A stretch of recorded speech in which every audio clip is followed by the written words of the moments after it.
বচন বেদ পাঠশালা।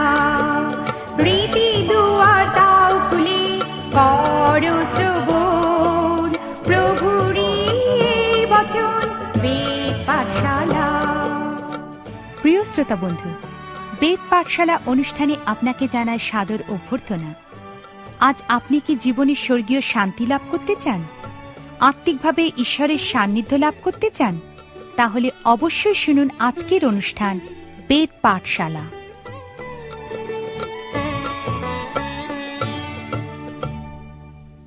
প্রিয় শ্রোতা বন্ধু, বেদ পাঠশালা অনুষ্ঠানে আপনাকে স্বাগত জানাই।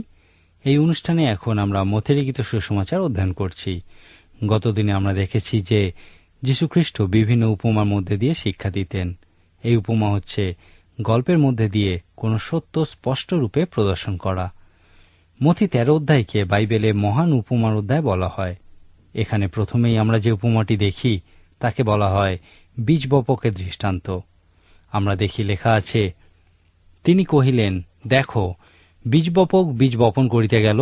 বপনের সময় কতক বীজ পথের পার্শ্বে পড়িল, তাহাতে পক্ষীরা আসিয়া তাহা খাইয়া ফেলিল। আর কতক বীজ পাষাণময় ভূমিতে পড়িল, যেখানে অধিক মৃত্তিকা ছিল না, তাতে অধিক মৃত্তিকা না পাওয়াতে তাহা শীঘ্র অঙ্কুরিত হইয়া উঠিল, কিন্তু সূর্য উঠিলে পর পুড়িয়া গেল, এবং তাহার মূল না থাকাতে শুকাইয়া গেল। আর কতক বীজ কাঁটা বনে পড়িল, তাতে কাঁটা গাছ বাড়িয়া তাহা চাপিয়া রাখিল। আর কতক বীজ উত্তম ভূমিতে পড়িল ও ফল দিতে লাগিল, কতক 100 গুণ, কতক 60 গুণ ও কতক 30 গুণ। এই উপমাটি বলার পর যীশুখ্রিস্টকে তার শিষ্যেরা প্রশ্ন করেছিল, ইহার অর্থ কি? যীশুখ্রিস্ট এই উপমাটি ব্যাখ্যা করে বলেছিলেন, সেই বীজ হল ঈশ্বরের বাক্য। সংক্ষেপে যীশুখ্রিস্ট তাদেরকে বলেছিলেন যে ঈশ্বরের বাক্য যখনই প্রচার করা হয়েছে, মানুষ ভিন্ন ভিন্ন উপায়ে প্রতিক্রিয়া ব্যক্ত করেছে। সেই পথের পাশে শক্ত জমি সেই সমস্ত মানুষের প্রতিনিধি, যারা ঈশ্বরের বাক্য শোনে, বোঝে, কিন্তু তা তাদের হৃদয় স্পর্শ করে না। ফলে সেই বীজে কোনো ফল উৎপন্ন হয় না।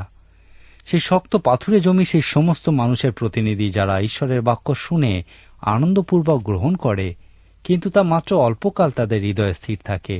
অর্থাৎ তারা মাত্র কিছু সময়ের জন্য ঈশ্বরের বাক্যের বাধ্য থাকে, এবং ফলত সেখানে কোনো ফল দেখা যায় না।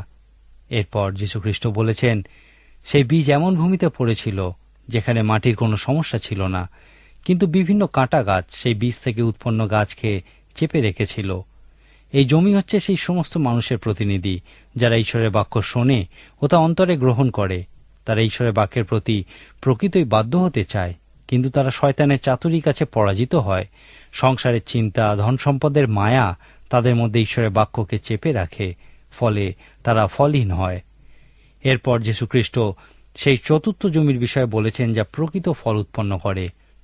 এই জমি সেই সমস্ত মানুষের প্রতিনিধি, যারা ঈশ্বরের বাক্য শুনে তা গ্রহণ করে ও ধরে রাখে। তাদেরকে তাদের জীবনের মধ্যের ও বাইরের কোনো কিছুই পরাজিত করতে পারে না। তারা ঈশ্বরের বাক্য পালন করে এবং ফল উৎপন্ন করে, এবং কেউ 100 গুণ, কেউ 60 গুণ, আবার কেউ 30 গুণ ফল উৎপন্ন করে।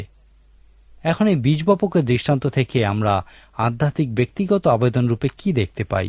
প্রথম দর্শনে এই উপমাটিকে আপনার মনে হবে যে ইহা হল বীজ বপকের দৃষ্টান্ত, কিন্তু যখন আপনি এই বিষয়ে একটু গভীরভাবে চিন্তা করবেন, তখন আপনার মনে হবে ইহা বীজ বপক নয়, কিন্তু বীজের দৃষ্টান্ত, কারণ এই উপমার সমস্তটা জুড়েই ঈশ্বরের বাক্যের কথাই বলা হয়েছে। এই বিষয়ে আরও চিন্তা করলে আপনার মনে হতে পারে যে এই উপমার নাম হওয়া উচিত বিভিন্ন জমি বা মাটির দৃষ্টান্ত, কারণ ইহা প্রকৃতই 4টি ভিন্ন জমির কথা বলে। আবার আপনি এই উপমাটির ক্ষেত্রে ইহাও বলতে পারেন যে 4 জন মানুষের মধ্যে আপনি কোনজন, কারণ এই উপমাটি আমাদেরকে 4 জন ভিন্ন মানুষ এবং কিভাবে তারা ঈশ্বরের বাক্যের প্রতি প্রতিক্রিয়া ব্যক্ত করে সেই কথাই বলে। আজকের দিনেও আমরা প্রায় প্রত্যেক মণ্ডলীতেই এই রকম 4 ধরনেরই মানুষ দেখতে পাই। এমন অনেক মানুষ আছেন যারা ঈশ্বরের বাক্য শোনেন, কিন্তু তা তাদের হৃদয় স্পর্শ করে না। এমন অনেক মানুষ আছেন যারা ঈশ্বরের বাক্য শোনেন এবং বোঝেন, কিন্তু সেই বিষয়ে কিছুই করতে চান না। আবার এমন অনেক মানুষ আছেন যারা প্রকৃত ঈশ্বরের বাক্যের প্রতি বাধ্য হতে চান, কিন্তু পারিপার্শ্বিক প্রতিকূলতার কাছে তারা পরাজিত হন। শয়তান তাদেরকে বিভিন্ন সামাজিক বা জাগতিক বিষয়ের মধ্যে দিয়ে পরাজিত করে এবং তারা ফলহীন হয়। তারপর আমরা সেই মানুষদেরকেও আজকের দিনে মণ্ডলীতে দেখতে পাই, যারা ঈশ্বরের বাক্য শোনেন, গ্রহণ করেন এবং পবিত্র আত্মার শক্তিতে তা পালন করেন এবং প্রচুর ফল উৎপন্ন করেন।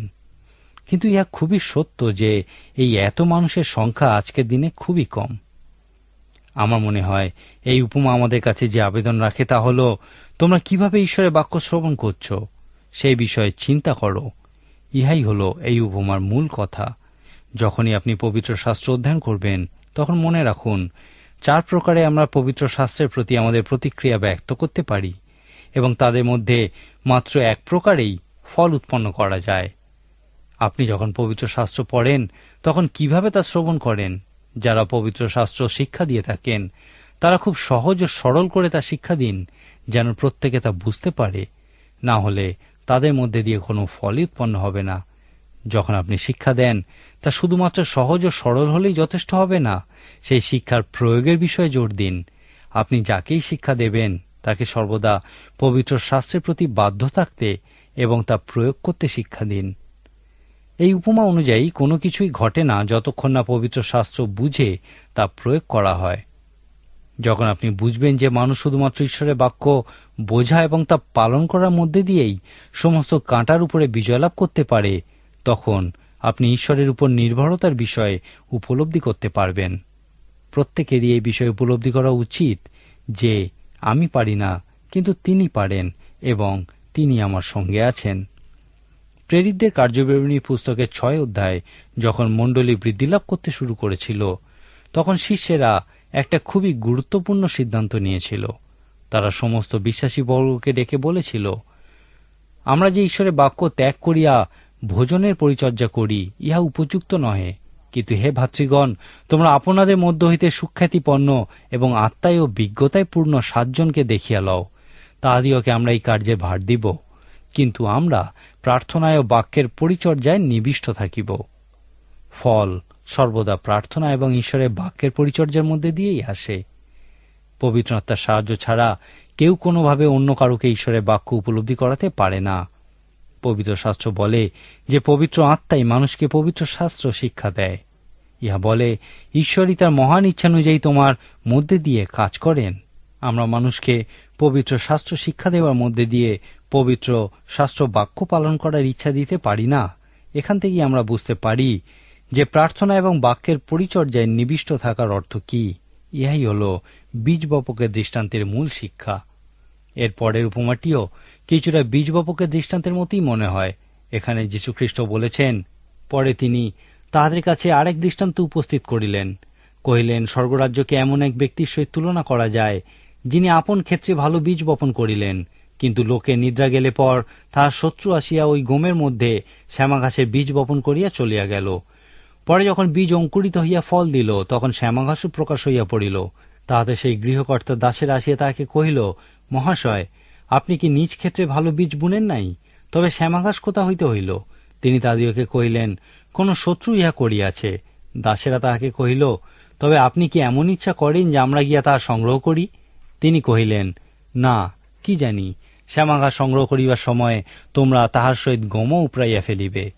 শস্য ছেদনের সময় পর্যন্ত উভয়কে একত্রে বাড়িতে দাও, পরে ছেদনের সময় আমি ছেদকদিওকে বলিব, তোমরা প্রথমে শ্যামা ঘাস সংগ্রহ করিয়া পোড়াইবার জন্য বোঝা বোঝা বাঁধিয়া রাখো, কিন্তু গম আমার গোলায় সংগ্রহ করো।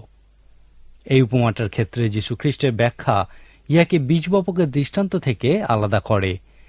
এখানে বীজ ঈশ্বরের বাক্য নয়, এখানে গমের বীজ হল ঈশ্বরের রাজ্যের সন্তান এবং শ্যামা ঘাস হল মন্দতার সন্তান। অর্থাৎ এই পৃথিবীতে 2 ধরনের মানুষ আছে, ঈশ্বরের সন্তান এবং মন্দতার সন্তান। এদেরকে আলাদা করে চেনা যায় না, কারণ দুজনকেই একই রকম দেখতে। এই উপমাটি খুবই গুরুত্বপূর্ণ, কারণ ইহা একটা বিশেষ সমস্যার বিষয় বলে। মন্দতা কোথা থেকে এসেছে? এই শ্যামা গাছের বীজ কোথা থেকে এসেছে? এই উপমায় যীশুখ্রিস্ট এই প্রশ্নের উত্তরে বলেছেন, যখন মানুষ ঘুমাচ্ছিল তখন কোন শত্রু ইহা করেছে। বাইবেলে এই শত্রুকে বলা হয়েছে শয়তান। এই উপমায় মানুষের অসতর্কতার বিষয় বলা হয়েছে, যে যখন লোকেরা ঘুমাচ্ছিল, উত্তম মানুষেরা যখন কিছুই না করে, অর্থাৎ অলস হয়, তখনই শয়তান মন্দের দ্বারা উত্তমকে পরাজিত করে। এই উপমাটিতে ব্যক্তিগত আধ্যাত্মিক আবেদন রূপে আমরা কি দেখতে পাই? এই উপমাটি আমাদেরকে বলে যে আজকের দিনে মণ্ডলীতে আমরা ঈশ্বরের সন্তান ও মন্দতার সন্তানকে পাশাপাশি বেড়ে উঠতে দেখি, এবং যেহেতু তারা একই রকম দেখতে, তাদের মধ্যে পার্থক্য করা খুবই কঠিন।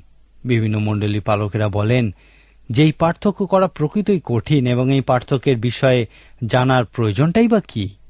এই উপমাতে আমরা নির্দেশ রূপে দেখি বলা হয়েছে, শস্য ছেদনের সময় পর্যন্ত উভয়কে একত্রে বাড়িতে দাও, পরে ছেদনের সময়ে শ্যামা ঘাস আলাদা করে পুড়িয়ে দেওয়া হবে। সেই ছেদকেরা হলেন স্বর্গদূত। সেই স্বর্গদূতেদের দ্বারা শ্যামা ঘাস আলাদা করে আগুনে পুড়িয়ে দেওয়ার বিষয়টি আমাদেরকে ভবিষ্যৎ বিচারেরই একটা চিত্র প্রদর্শন করে। এই উপমাতে আমরা একটা উৎসাহ দানকারী প্রতীক রূপে গমের বিষয়টা দেখি। স্বর্গীয় হস্তক্ষেপ খ্রিস্টের দেহরূপ মণ্ডলীতে বিচার নিয়ে আসে, যা মণ্ডলী থেকে শ্যামা ঘাসকে আলাদা করে। এই ঈশ্বরীয় হস্তক্ষেপই হল একমাত্র আশা। একই ভুল বারবার করার মধ্যে দিয়ে মানুষ প্রমাণ করে যে সেই ইতিহাস থেকে কিছুই শিক্ষা নেয়নি, আর এই ভয়ঙ্কর পরিস্থিতিতে এই ঈশ্বরীয় হস্তক্ষেপই হল আমাদের একমাত্র আশা। যখন কোনো মানুষ কোনো ভয়ঙ্কর নেশার কবলে পড়েন এবং ক্রমশ সেই নেশার মধ্যে তলিয়ে যেতে থাকেন, তখন তার জীবনে কারুর হস্তক্ষেপ প্রয়োজন। তিনি তাকে সেই নেশা থেকে মুক্ত হওয়ার জন্য চিকিৎসা করাতে পাঠাতে পারেন। ঈশ্বর এই পৃথিবীর প্রতি একই মনোভাব পোষণ করেন। ঈশ্বরের হস্তক্ষেপ ছাড়া এই পৃথিবী ক্রমশ মন্দতার মধ্যে তলিয়ে যেতে থাকবে। ঈশ্বরীয় হস্তক্ষেপ ছাড়া এই পৃথিবীতে আর কোনো আশাই নেই। এই উপমাটি বলে, গম ও শ্যামা ঘাস একসাথেই বেড়ে উঠুক, কিন্তু একদিন তাদেরকে আলাদা করা হবে। অর্থাৎ অন্য কথায় বলা যায়, একদিন এই ঈশ্বরীয় হস্তক্ষেপ ঘটবে। আপনি আমি এই বিষয়ে কিছুই করতে পারি না। যে ঈশ্বরের সন্তান ও মন্দতার সন্তান একই সাথে বৃদ্ধি পাচ্ছে, আমরা তাদের মধ্যে পার্থক্যও করতে পারি না, কিন্তু ঈশ্বর পারেন। তিনি এই পার্থক্য জানেন এবং একদিন তিনি তাদেরকে আলাদা করবেন। সেই ঈশ্বরীয় হস্তক্ষেপের দ্বারাই তিনি ইহা সম্পন্ন করবেন। এই উপমাটি আমাদের জীবন পরীক্ষা করার জন্য প্রকৃতই উপযুক্ত। মতি 13 অধ্যায়ে এইরকম আরও উপমা আছে, এবং আমরা সেইগুলি থেকে দেখব যে যীশু খ্রিস্ট আমাদেরকে কোন সত্য শিক্ষা দিতে চান। কিন্তু প্রিয় শ্রোতা বন্ধু, তার আগে নিজেকে প্রশ্ন করুন, আমি কি সেই গম গাছ, না আমি সেই শ্যামা ঘাস যা গম গাছের মতোই দেখতে? আমি কি প্রকৃতই খ্রিস্টকে অনুসরণ করার সিদ্ধান্ত নিয়েছি? আজকেই এই প্রশ্নের উত্তর দেওয়ার চেষ্টা করুন।